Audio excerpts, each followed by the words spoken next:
All right, today we're diving into the really provocative arguments from Helen Smith's book, Men on Strike. We're going to unpack its claims about why, according to the author, some men are choosing to opt out of traditional rules in society. So let's jump right in. You've heard this question a million times, right? It's everywhere. It's the headline of countless articles, the topic of endless debates. It's just this question that seems to hang in the air of our culture, describing what a lot of people feel is a crisis in modern dating and relationships. But the author of this book, Helen Smith, she argues that's completely the wrong way to look at it. She flips the whole script with this quote. The idea here isn't that good men have just vanished into thin air. It's that they've made a choice, consciously or not, to just step away from the whole game. So, what exactly does the book mean by a strike? We're not talking about some organized protest with picket signs and chants. No, it's described as this massive, quiet, personal withdrawal from big institutions like marriage and college that are seen as, well, high risk and low reward. And this is really the key point. The book frames this not as guys being immature, but as a totally logical, rational response to the world they see around them. Okay, so let's see how this actually plays out. The first huge area the book claims men are boycotting, the institution of marriage. I mean, just look at this data. It's pretty staggering. According to the numbers cited in the book, the marriage rate for young men was literally cut in half in less than 40 years. Think about that. In 1970, you had 80% of men between 25 and 29 married. By 2007, that number had cratered to just 40%. The book argues this is no accident. It's a massive societal shift. So why such a dramatic drop? The book suggests it all boils down to a kind of modern cost-benefit analysis. On one side of the scale, you've got this long list of pretty scary legal and financial risks. And on the other side, the traditional rewards, companionship, family. The core argument here is that for a growing number of men, the risk side of that scale is just way too heavy, making marriage look like a really bad deal. And wow, this quote from the book really captures that feeling, doesn't it? It is raw, it's intense, but it's a powerful look at how some men have started to see the potential downside of modern marriage. It really highlights this perceived threat to their freedom and their financial future. That extreme view of risk leads us directly into the book's next big argument. We're shifting gears a little from the social side of marriage to the legal and, biological realities of fatherhood. The author frames this whole section by challenging a basic assumption. We're all familiar with the phrase, my body, my choice, when we talk about women's reproductive rights. The book turns that around and asks, do men really have that same level of choice when it comes to becoming a father?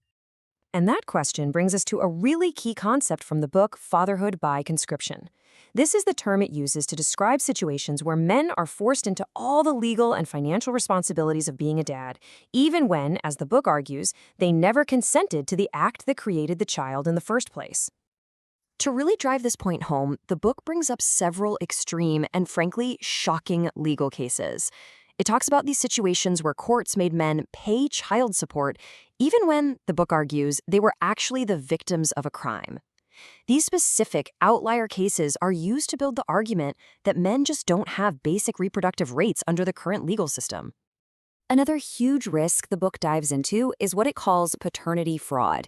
This is pretty straightforward. It's defined as when a man is intentionally told he's the biological father of a child when he isn't, which then saddles him with all the financial duties for a child that's not his. And to show the potential scale of this, the book cites studies on something called paternal discrepancy. That's the technical term for when the man who thinks he's the dad isn't.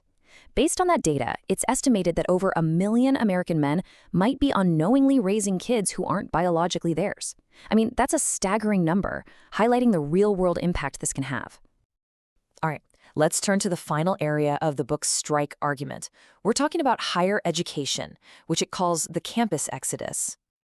You can see it right here on this slide. The gender gap in college is widening.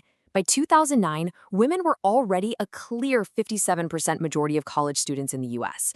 And the book makes it clear this is a trend that's been gaining steam for decades and is only expected to grow. So, what's going on here? According to the book, the problem starts way, way before college. It puts forward this idea of a war against boys in the K through 12 school system. It claims that our classrooms, with all the emphasis on sitting still and being quiet, have become hostile to how boys naturally learn, and that typical boyish energy gets labeled a disorder instead of being channeled. The result, the book says, is that boys are basically treated like defective girls. This quote from Christina Hoff Sommers, which is in the book, just perfectly sums up the theory. The argument isn't that boys are getting together and organizing a protest. It's that one by one, they're just disengaging from a school system where they feel like they can't win. And that ultimately leads to the college enrollment gap we just saw. So we've covered the book's arguments about marriage, fatherhood, and college. Now, let's kind of tie it all together and get to the author's main point about why any of this is important. At the end of the day, the core thesis of Men on Strike is this. The whole man-child idea that we hear about all the time is a total misreading of the situation. The book argues that what we're actually seeing is a massive social trend where men are making what they see as a perfectly rational choice, to just walk away from systems that seem rigged to give them way more risk than reward. And in the end, the book doesn't pretend to have all the answers. Not at all. Instead, it leaves us with this huge, really challenging question. Whether you agree with its arguments or not, it forces you to think about it. What actually happens to a society when the old school roles and rewards that held everything together for centuries just don't hold the same promise anymore?